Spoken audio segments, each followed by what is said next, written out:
Hey everyone, myself Nitish Kumar, undergraduate student at IIT BHU।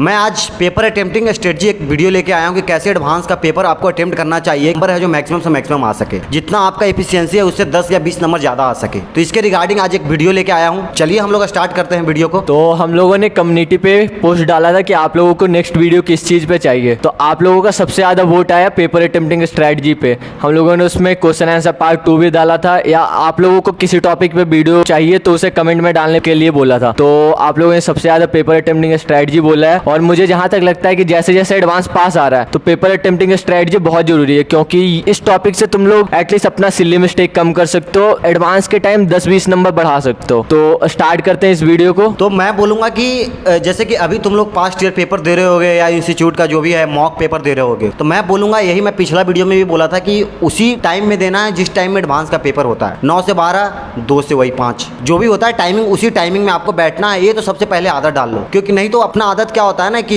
9 से 12 हम लोग paper देते हैं और 2 से 5 सोने वाली आदत होती है। तो उस समय यार ये है कि वहाँ पे 2 से 5 अगर सोने वाला तुम्हारा आदत है तो माइंड थोड़ा कम वर्क करता है, ये सच्चाई है।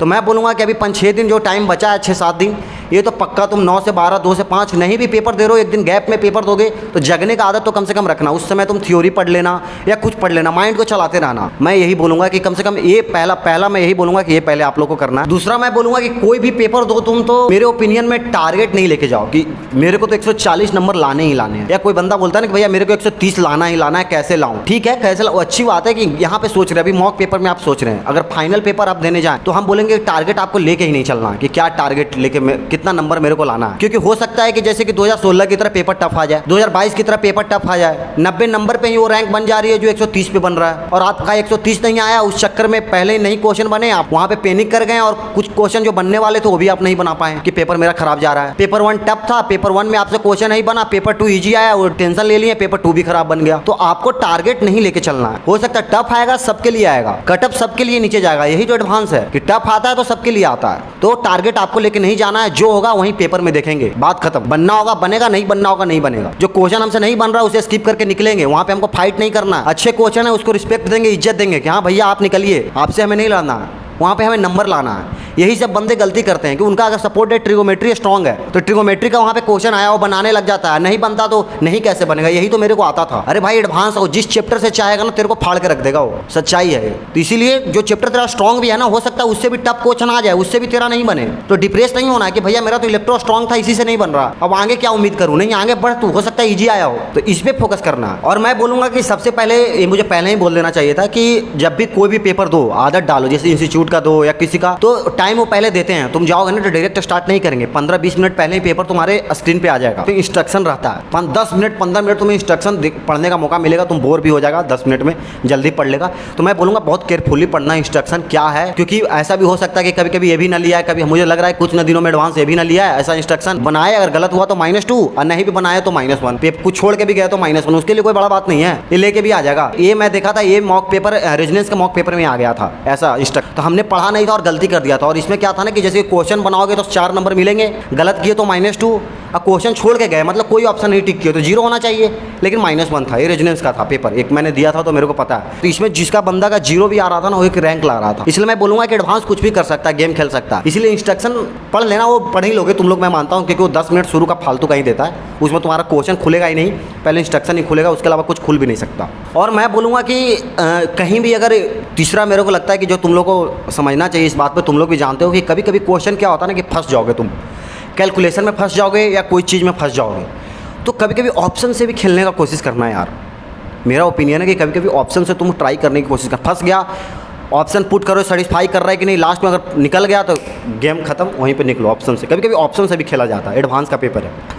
MCQ का यही तो फायदा है कि हमें ऑप्शन पता होता है, कभी कभी ऑप्शन भी पुट करिए आप निकलिए। और मैं बोलूँगा कि क्या होता है ना कि जल्दी जल्दी में वहाँ पर हम लोग टाइम देखते हैं ना कि टाइम घट रहा है, तो क्वेश्चन देखते हैं कि आ रहा है, थोड़ा धड़ कलम उठाते हैं, लग जाते हैं, ठीक है ना। यूनिट भी सही खेल रहे होते हैं। अब मैटर क्या है ना कि वो जूल में पूरा रहता है यूनिट, लास्ट में आंसर कैलोरी में पूछा है और अपने गड़बड़ा जाते हैं। तो ये फोकस रखना कि अगर कैलोरी में पूछा है कि जूल में किस में हमें कन्वर्ट करना है, किस में ये फार्मूला वैलिड है। आर है जो बहुत सारा आर लगा देते हैं, अलग आर का 3 फार्मूला होता है, तो देख लेना कौन सा कहाँ पे लगेगा यूनिट के साथ। यूनिट होता है उसमें जो होता है ना यूनिवर्सल गैस कांस्टेंट आर, उसका 3 फार्मूला होता है, तो कहाँ कहाँ पे जूल का अलग, कैलोरी का अलग, कुछ कुछ ऐसा होता है, एटीएम प्रेशर का अलग, तो तीनों कैसे कैसे यूज करते हैं, ये सब छोटी छोटी यूनिट डायमेंशन बहुत गलत करेगा। तुम्हें आता हुआ क्वेश्चन तुम गलत करके चला जाएगा, तो इस पर तुम्हें फोकस रखना है। और मैं बोलूँगा कि बहुत सारे बंदे सिली मिस्टेक बहुत ज़्यादा करते हैं। क्या है कि उनका नंबर 150 का वो लायक होते हैं, मतलब 150 उनकी कैपेबिलिटी होती है कि 150 नंबर पॉजिटिव स्कोर उनका 150 होता है, और निगेटिव करके वो 120 ले आते हैं। और 30 नंबर 20 नंबर एडवांस में निगेटिव, मतलब समझो कि तुम 20 नंबर के वजह से तुम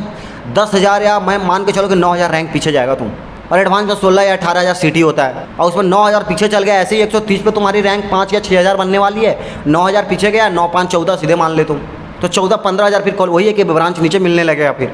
तो यही बोलूँगा कि निगेटिव, अब क्या है ना कि क्यों निगेटिव होता है, सबसे पहले हुआ ना कि भैया मैं निगेटिव तो करना नहीं चाहता, निगेटिव हो क्यों जाता है, क्या है ना कि अपने को पता नहीं चलता, क्वेश्चन ज़्यादा अटेम्प्ट करने के चक्कर में गलती होता है, कैलकुलेशन मिस्टेक। एक बार कभी कभी तू कहेगा कि जो क्वेश्चन तुम्हें लगता है कि ये 100% कर लेंगे, उसका आंसर मैच ही नहीं हो रहा होता है तुम्हारे साथ, तू 3 बार 4 बार वो क्वेश्चन को कर रहा होता है, पता चलता है कि अरे भाई 3 × 2 है, जैसे लगता है कि कुछ 5 कर दे रहे थे, या 6 हम होता है, लेकिन तुम कुछ प्लस कर दे रहे थे या कुछ कर दे रहे थे, अब बार बार तुम्हें पता नहीं चलेगा। तो क्या है ना कि मेरे ओपिनियन में, अगर ऐसा हो, ऐसा कभी फंसे तुम कि कैलकुलेशन कर रहे हो नहीं आ रहा 3 बार, लेकिन तुम 100% श्योर हो कि ये मेरा मेथड सही ही है, तो उसमें क्या करना है कि क्वेश्चन 2 मिनट के लिए स्किप करके निकल देना, उस पर लौटना है, तुम्हें छोड़ना नहीं है वो क्वेश्चन, क्योंकि तुम्हारा बनेगा 5 नंबर, दोबारा करना तुम, पक्का बनेगा वो। मेरे साथ भी यही होता था, कभी कभी क्या होता था कि मैं करता था, एक क्वेश्चन लगता था अभी ये क्यों नहीं बन रहा, समझा, उस पर मैं जी जान लगा देता था, तो 15 मिनट टाइम खा जाता था, वही पैटर्न बार बार वही काट के करना हो ना, तो वही मेथड हो रहा है, और वही गलती हो जा रहा है जो हमें पता नहीं चलता है उस समय जोश जोश में। अब प्रेशर भी बनने लगता है कि आगे भी हमारा छूट रहा है, तो मैं बोलूँगा कि 2 बार करना ट्राई, अगर कुछ हुए तो उसे स्किप करके निकलना, छोड़ना नहीं है, क्योंकि मेथड वही होता है, हम कहीं ना कहीं गलती कर रहे होते हैं। सिली मिस्टेक इसलिए होता है कि MCQ जो होता है ना, मल्टीपल करेक्ट, उसमें बहुत सिली मिस्टेक होते हैं बंदे के, तो उसमें क्या है कि -2 सीधे जाता है, इस पर फोकस करना है। मेंस नहीं है कि -1 होगा, एडवांस है -2 होता है। और MCQ में यही बोलूँगा कि जो ऑप्शन तेरे को आता है, एडवांस MCQ ही अच्छा पूछता है, वही टाइम टेकिंग होता है, सच्चाई है, समझा। एक आध इंटीजर टाइप आ जाते हैं, पैराग्राफ टफ आ जाते हैं, अलग बात है, लेकिन MCQ का हर एक क्वेश्चन उसका अच्छा होता है। एक आध क्वेश्चन ही तुम्हें मिलेंगे लल्लू पल्लू जो जल्दी बना के निकल गया तुम, समझा उसमें, क्योंकि यार तुम्हें एक ऑप्शन चेक करने नहीं होते हैं ना, एक ऑप्शन तो मान लीजिए 1 मिनट में भी करके चल रहा जो सबसे इजी क्वेश्चन है, 4 ऑप्शन चेक करने 4 मिनट जाएंगे सबसे इजी क्वेश्चन में तुम्हारे, समझ रहे बात को। तुम्हें पहले क्वेश्चन में पढ़ना है, एडवांस का क्वेश्चन थोड़ा बड़ा भी होता है, पढ़ना है। कभी कभी तो ये होता है कि एक क्वेश्चन तो 5 बार पढ़ेगा समझने के लिए कि क्या बोलना चाह रहा है, फिर समझेगा, फिर ऑप्शन पे जाएगा, 4 ऑप्शन है, मान के चल कि MCQ कोई भी क्वेश्चन तुम्हारा 7 मिनट तो लेके ही जाएगा एडवांस में। इसीलिए एडवांस में 18 क्वेश्चन होते हैं, 30 क्वेश्चन नहीं होते, इसके पीछे रीजन है, लॉजिक है। तो मैं बोलूँगा कि MCQ में जो ऑप्शन तुमको सही लगता है बस उसी को टिक कर, ये मत देखिए अरे ये कहीं देखा देखा लग रहा है, ये कहीं फील आ रहा है, कहीं माइंड में घूम रहा है कि सुना हूँ कहीं पे, ये तो होगा ही होगा 100% श्योर, वो 100 में 1% ही सही होगा तेरा, 99% तेरा गलत ही होगा। तो मैं यही बोलूँगा ये देखा, ये सब यहाँ एडवांस में ये नहीं चल रहा कि देखा देखा लग रहा है, हवाबाजी मार रहे हैं, निगेटिव होगा ही होगा। एडवांस ऐसा देता ही है, जान के देता है तो तुम्हें देखा देखा लगे। एक क्वेश्चन मैं बताऊँगा कि ये क्वेश्चन मैं करके आया था RBD का अपने पेपर में, तो CTRM का था, कंबाइंड ट्रांसलेशनल रोटेशनल मोशन का। तो उस पर क्या था कि एक डिस्क था, वो नीचे थी, उस पर ऊपर से एक और उसके एज पे एक और डिस्क रोल हो रहा है, एक डिस्क है और ऊपर से एक और डिस्क है जो रोल हो रहा है उसके एज पे, समझा। तो उसमें कुछ पूछा था एंगुलर एक्सेलरेशन किसी सेंटर अलग पॉइंट ऑफ रेफरेंस के रिस्पेक्ट में, तो मेरा ऑप्शन आया A ब्रो, समझा। मेरा दोस्त का आ गया B, जब हम लोग लास्ट में चेक किए, मिला रहे थे जब घर पे बैठ के, हमारा A आया, उसका B आया, हम लोग कन्फर्म है कि कैसे गलत हो सकता है, ये तो मेरा मेथड सही है। अब मेरे को डर भी लग रहा था कि RBD है, हो सकता है एडवांस कुछ गेम खेला हो, इतना आसानी से कैसे आंसर निकल गया मेरा, ठीक है, वो डर लग रहा था अंदर से, लेकिन फिर भी मैं मार के आ गया, लग रहा था कि सही है। क्यों? क्योंकि आंसर नहीं आए थे मेरे को लगा था कि 5 आ रहा, लास्ट में लग रहा था हाँ ये 5 जैसा ही मैच कर रहा है, लास्ट में सोल्व नहीं किया, मैंने ये मार दिया। और जब ये देख कि एडवांस क्वेश्चन कैसा होता है कि टीचर सोल्व किए जब कोटा के, वो जब सोल्व किए तो उनका आ गया आंसर C, और जब एडवांस अपना फाइनल आंसर की निकाला ना तो उसका D निकला। अब बता टीचर से भी वो क्वेश्चन नहीं बने। तो कुछ क्वेश्चन पेपर में ऐसे होते हैं जिनसे हमें बदतमीजी नहीं करनी है, उनको रिस्पेक्ट देना है कि भैया जी आप अच्छे हैं, निकलिए, हवा नहीं लग रहा आप निकलिए, वहाँ पे बहस नहीं करना है उसके साथ कि हाँ नहीं मैं तो करके ही रहूंगा। अब क्या है कि बरियारी सिल्ली मिस्टेक इसी में होता है, क्योंकि तुम बहुत ज्यादा क्वेश्चन अटेम्प्ट करने के चक्कर में रहते हो, का नहीं मारना है। मैं बार बार यही बोल रहा हूँ कि सिल्ली मिस्टेक कम करो, बहुत आगे जाओगे, एक्यूरेसी पर ध्यान रखो। मेरा आंसर ये आया है फाइनल तभी ये टिक करूंगा, नहीं आया नहीं करूंगा। और ये नहीं देखना है कि भैया पहले फिजिक्स करना है कि केमिस्ट्री करना है कि पहले मैथ करना है, जो तेरा स्ट्रॉन्ग है लग जा, ठीक है। जो तुम्हें सबसे पहले कंफर्टेबल है ना, किसी का नहीं सुनना है कि पहले केमिस्ट्री अटेम्प्ट करना है, नहीं, जैसे तुम पेपर देते आ रहा है अभी, अब तुम्हें पैटर्न नहीं बदलना था तो 2 महीना पहले बदल लेता। और ये हो सकता है कि तुम्हारा केमिस्ट्री फेवरेट हो या फिजिक्स फेवरेट हो, और सबसे पहले तो फिजिक्स या केमिस्ट्री कोई अटेम्प्ट करने गया जो तुम्हारा फेवरेट है, और उसी से तुम्हारे लगातार 5 या 6 क्वेश्चन ना बने, मतलब बिल्कुल ये होगा। पेपर इजी आया कोई मैटर नहीं है, अगर पेपर टफ आया नहीं बना टेंशन नहीं लेना। मैं ये पूरा पेपर देखा हूँ, हर एक साल का एनालाइज किया हूँ, मैं ये निष्कर्ष निकाला हूँ कि देखा हूँ कि अगर तुम्हारा मैथ नहीं बन रहा है ना, मैथ टफर साइड है ना, तो फिजिक्स ईजी रहेगा। कोई भी पेपर उठा के तू देख ले, पिछले साल क्या था, फिजिक्स ईजी था, मैथ टफर साइड था हल्का। उसके पिछले साल जाएगा 2020 में चल जा, फिजिक्स टफर साइड था, मैथ ईजी था। वो देता है कि एक सब्जेक्ट टफ होगा तो एक आसान होगा। मैथ नहीं बन रहा, समझ जाना कि फिजिक्स आसान आया है। फिजिक्स नहीं बन रहा, समझ जाना मैथ आसान आया है। केमिस्ट्री मॉडरेट रहता है। और ये बोलूँगा जो फेवरेट है तेरे नहीं बन रहे, टेंशन नहीं लेना है, आगे निकलना है, आगे पैनिक मत कर जाना। समझ जाना कि आगे बनेंगे, बिल्कुल बनते हैं। शुरू में हो सकता है एडवांस दे देता है, गेम खेलता है 3-4 क्वेश्चन ऐसा दे देगा जो हवा नहीं लगे तुमसे। तो मेरे साथ हुआ है, क्योंकि लगातार 3 या 4 क्वेश्चन नहीं बने थे मेरे से, मैं तुरंत स्किप करके आगे गया, आगे बनने लगे। यही बोलूँगा कि पेपर में माइंडसेट ये रखना कि नहीं बन रहे हैं, आगे करते जाना, आगे बढ़ते जाना है, गिव अप नहीं करना। वहाँ पे तुरंत कि हाँ अरे भाई अब तो 4 मारा, 4 में क्या कि तुम टाइम भी दे देगा। 4 में क्या हो रहा ना कि 3 नहीं बन रहा, तीनों से फाइट क्वेश्चन लड़ने के लिए तूने टाइम तो दिया, और टाइम भी चला गया तो और पैनिक करेगा। टाइम भी चल गया, एक भी क्वेश्चन अभी तक सोल्व नहीं किया हूँ, ये सोचना ही नहीं है, एडवांस में पूरा नहीं करके आना। यही तो है, जो करना है सही करना है बस। और सिली मिस्टेक सुधार लो, एक्यूरेसी पे ध्यान रखो, वहाँ पे माइंड को थोड़ा स्टेबल रखना है कि हाँ होगा पेपर। पहला पेपर ख़राब गया है, मेरा पहला पेपर एडवांस में ख़राब गया था। मैं बताऊंगा, अपनी जेई जर्नी लाऊंगा तो बहुत तगड़ी मैं सब चीज़ बताऊंगा। जो बंदों का डाउट है कि भैया रैंक क्या आई, क्या आया, फलना ढिकना, मैं उनका रिप्लाई नहीं दिया हूँ, उसके लिए सॉरी। मैं बता रहा हूँ कि सब चीज़ बताऊँगा जेई जर्नी में अपना। तुम्हें क्या हुआ था, फर्स्ट पेपर मेरा ख़राब चल गया था, मेरा तबीयत भी ख़राब था, मैं डर गया था क्या होगा। लेकिन सेकंड पेपर मेरा बढ़िया गया था, क्योंकि मैं माइंडसेट से गया था कि अब मेरा फर्स्ट पेपर खराब गया था, मैं सोचा कि होना होगा तो होगा, नहीं लेकिन मैं तो जाऊंगा, जो मेरे को आता है वही करूंगा। अब मेरा सेकंड पेपर बढ़िया चल गया, फर्स्ट पेपर से सेकंड पेपर इतना बढ़िया चल गया मेरा कि मैं बता नहीं सकता तुम्हें, क्योंकि मैं माइंडसेट से चल गया था कि अब हो या ना हो, जो मेरे को आता है आज कैपेबिलिटी चेक करनी है मेरे को। तो तुम भी सुनेगा, मेरे को बोलने में कुल लग रहा है कि अबे माइंडसेट ऐसा रखना है कि नहीं। पता है कि तू पेपर दे रहा, तेरे को फटेगी, बिल्कुल फटेगी। ये सब कितना मोटिवेट कर लूँ, कुछ असर नहीं पड़ता।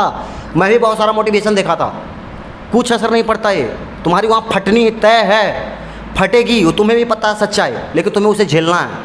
बस कैसे झेल रहे हो वही है, जो बंदा अच्छे से झेल लेता है वो निकल जाता है। यही तो एडवांस का गेम है। एडवांस 6 घंटा का पेपर क्यों होता है? 3 घंटा में वो माइंडसेट चेक कर लेना, टफ पेपर रखता ही है, दोनों पेपर सेम लेवल के होते हैं, 3 घंटा में चेक कर ले। 6 घंटा इसलिए रहता है ना कि आपका प्रेशर कैसे झेल रहे हैं उस सिचुएशन का। कुछ टफर हो जो टफर साइड तुम्हें हवा नहीं लग रहा हो तो डरना नहीं है। कुछ एडवांस में क्वेश्चन मान के चले 2-3 साल से तो हो ही रहा है, बोनस हो जाते हैं। कुछ क्वेश्चन इतने अच्छे आ जाते हैं जो मतलब जिनको उन लोग के भी डाटा कुछ मिसिंग हो जाता है, तो बहुत अच्छे क्वेश्चन आ जाते हैं। तो डरना नहीं है। मैं यही बोलूँगा कि अभी मोटिवेटेड रहो, लास्ट के 7 दिन है, फोड़ के आ जाओ पेपर, बस मैं यही बोलूँगा, कुछ नहीं। और जिस टाइम में पेपर दे रहे हो दिन में सोना नहीं है, मैं यही बोलूँगा बार बार, दिन में सोना नहीं है। 5-6 दिन आर्डर डाल लो जो दाने का है। अभी दोपहर का मौसम है, नींद बहुत तगड़ी आ रही होगी, तो सोना नहीं। यही मैं बोलूँगा कि लास्ट दिन है, टेंशन नहीं लेना है, जो होगा पेपर में देखा जाएगा, ये सोच रखना है। अब ऐसा नहीं कि 5 दिन छोड़ दिए पढ़ाई, पढ़ रहे हैं थ्योरी पढ़ रहे हैं, पेपर दे रहे हैं। अब जो भी 5-6 दिन लास्ट का आएगा तो 1-2 ही पेपर देना, ज़्यादा से ज़्यादा देना मत, समझे। ऐसे लाऊंगा मैं कि लास्ट में क्या करना है। सो तो चलो मिलते हैं अगले वीडियो में। कोई भी दिक्कत हो कमेंट किया कर, मैं रिप्लाई दूंगा तुम्हें, समझा कि भैया ये हो रहा, अभी ये हो रहा, डिमोटिवेट हो गए हैं, कुछ भी हो तुम कमेंट कर, मैं रिप्लाई दूंगा। तो ठीक है, चल मिलते हैं अगले वीडियो में तुमसे।